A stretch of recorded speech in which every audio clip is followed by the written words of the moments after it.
شيرين عملت في بنتها حاجة لو الناس عرفتها شيرين هتنتهي وتموت في نظر الناس. ولما شفت المنظر ده كان لازم اتدخل واجي واسحب البنت من شيرين.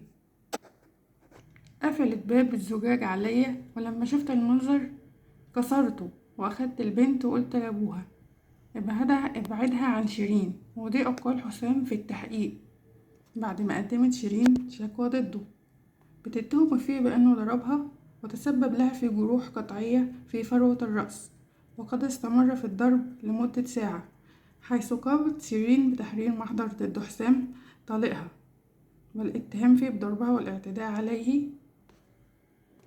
عليها.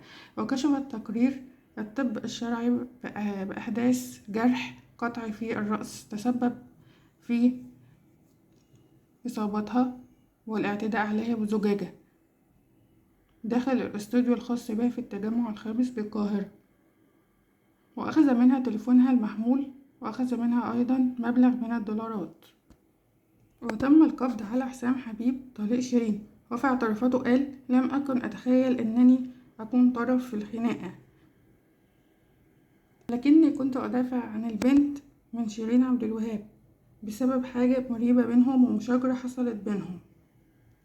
وطلب من النيابة شهادة بنت الفنانة شيرين والاستماع إلى أقوالها، وذكر أنه لم يعتدي عليها وهي التي قامت بتحطيم وإتلاف الاستوديو الخاص بها، وأنها لم تتنازل عن المحضر.